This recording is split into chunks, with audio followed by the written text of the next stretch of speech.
Em meio às paisagens silenciosas da Europa, ainda sobrevivem ruínas que um dia foram o centro do poder de um dos regimes mais destrutivos da história. Locais subterrâneos, feitos de concreto espesso, projetados para resistir a bombardeios e esconder os bastidores da guerra. Hoje, esses lugares se tornaram marcos históricos, e caminhar por eles é como entrar no coração sombrio da Segunda Guerra Mundial. Vamos visitar os bunkers de Hitler.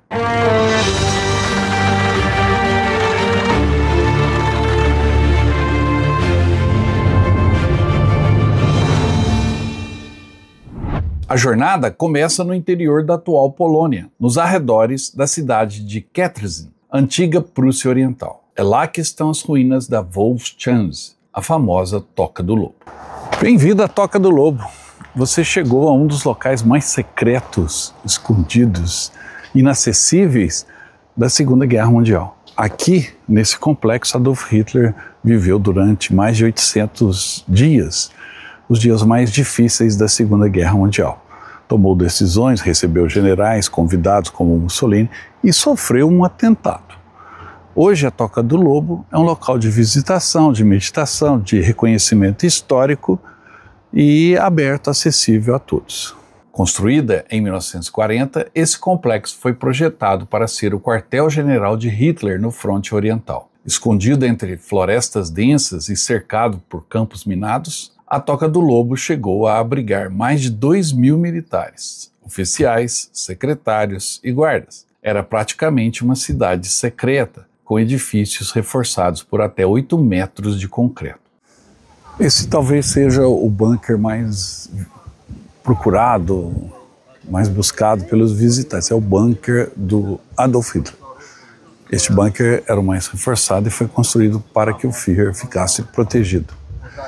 E aqui, na Toca do Lobo, ele ficou por 820 dias. Passou basicamente quase todo o período da guerra.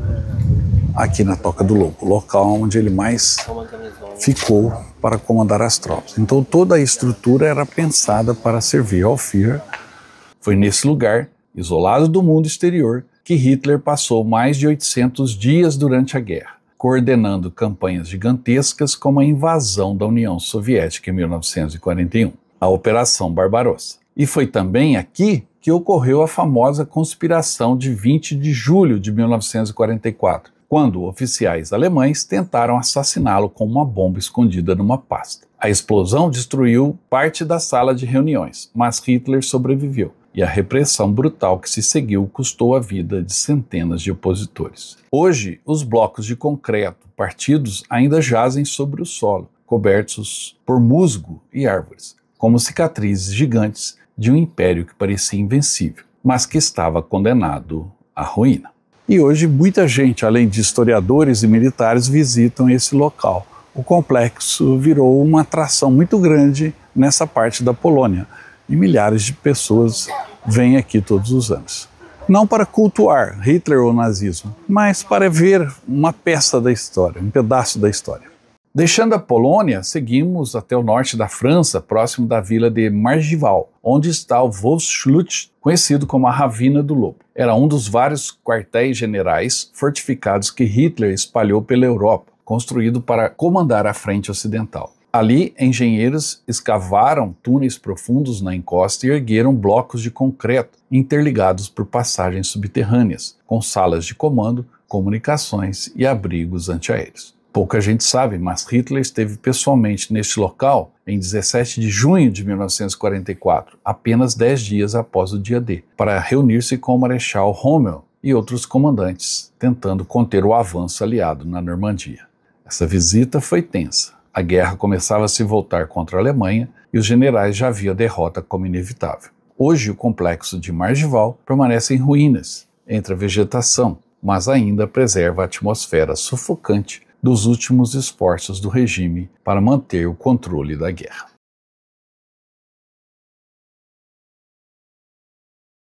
Do Margival, seguimos para o extremo sul da Alemanha, entre as montanhas da Baviera, onde está Obersalzberg. Foi nessa região alpina que Hitler construiu seu refúgio particular, o Berghof, e onde surgiu o famoso Ninho da Águia, ou Kelsteinhaus. Ao contrário dos bunkers de comando, o Ninho da Águia não era uma fortaleza militar, mas um palácio suspenso sobre os Alpes, construído como presente para o aniversário de 50 anos de Hitler, em 1939.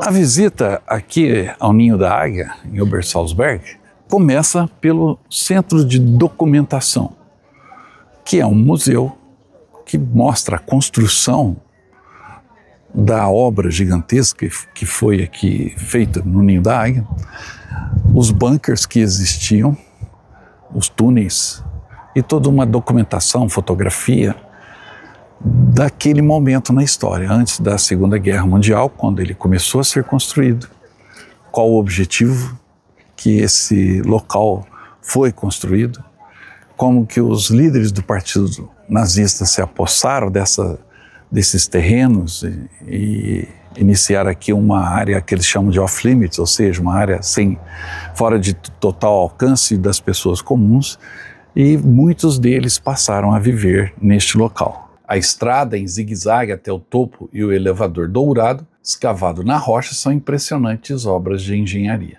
Embora tenha ido poucas vezes ao local, Obersalzberg era o verdadeiro reduto do alto escalão nazista. Ali se reuniam Himmler, Goebbels, Göring e outros líderes do regime. A área inteira é fortificada com túneis, abrigos e sistemas de defesa antiaérea. Hoje o Ninho da Águia é um ponto turístico famoso, oferecendo uma vista espetacular dos Alpes, enquanto os túneis subterrâneos de Obersalzberg foram convertidos em um centro de documentação, que expõe os crimes e a ideologia do nazismo. O contraste marcante entre a beleza da paisagem e a sombra da história.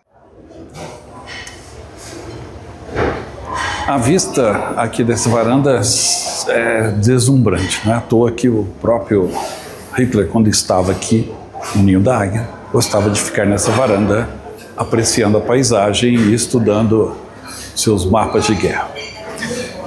Estar aqui no Ninho da Águia é como passear pela história. E você pode visitar conosco tanto a Toca do Lobo quanto o Ninho da Águia em nosso roteiro pelo leste europeu. Entre em contato e garanta o seu lugar. Já temos um grupo para o próximo ano. E então chegamos ao fim da jornada, onde tudo começou e tudo acabou. Berlim. Sob as ruas da antiga capital do Reich ficava o Führerbunker, o bunker de comando final de Hitler. Construído em camadas subterrâneas sob o jardim da chancelaria do Reich, o complexo era formado por corredores estreitos, dormitórios, salas de reunião, depósito de combustível e sistemas de filtragem de ar, cercados por paredes de concreto reforçado com mais de 4 metros de espessura. Quando o Exército Vermelho cercou Berlim em abril de 1945, Hitler se isolou ali com seus últimos aliados, enquanto a cidade desabava sob o bombardeio incessante. Foi neste ambiente claustrofóbico e decadente que Hitler passou seus últimos dias, emitindo ordens a exércitos que já não existiam e recusando-se a aceitar a derrota. Em 30 de abril de 1945, ele cometeu suicídio no interior do Führerbunker, selando o destino do Terceiro Reich. Após a guerra, os soviéticos demoliram a maior parte do complexo e o que restou foi soterrado. Hoje, no local exato, há apenas um estacionamento comum e uma placa discreta que lembra de forma sóbria o que um dia esteve ali. Você também pode visitar este local conosco, no roteiro da Alemanha. Este simples estacionamento, próximo ao portão de Brandemburgo e à chancelaria do Reich, é onde ficava o bunker de Adolf Hitler, o Führerbunker.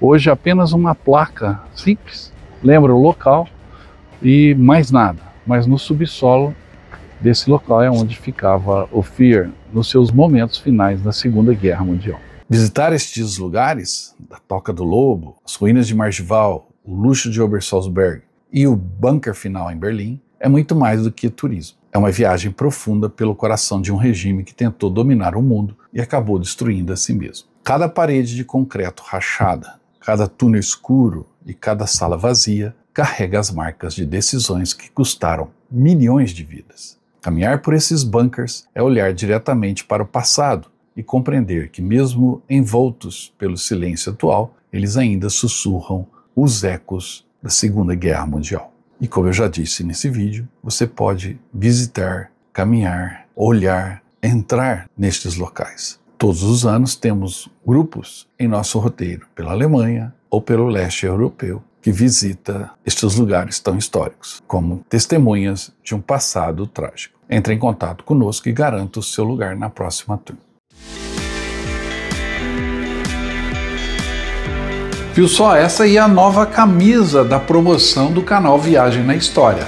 E olha que belo modelo, com detalhe da nossa homenagem aos 80 anos do fim da Segunda Guerra, o Dia da Vitória. Essa é uma camisa única que você pode adquirir na nossa loja virtual.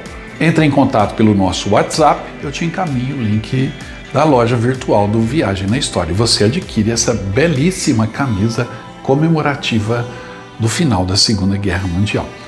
E tem mais, adquirindo a camisa, você vai ganhar um cupom que vai te dar um número para um sorteio pela Loteria Federal de um pacote de viagens do Viagem na História. Ou seja, você vai poder ir conosco para a Europa visitar os campos de batalha mais famosos da Europa, ok? Entre em contato, garanta a sua camisa e boa sorte!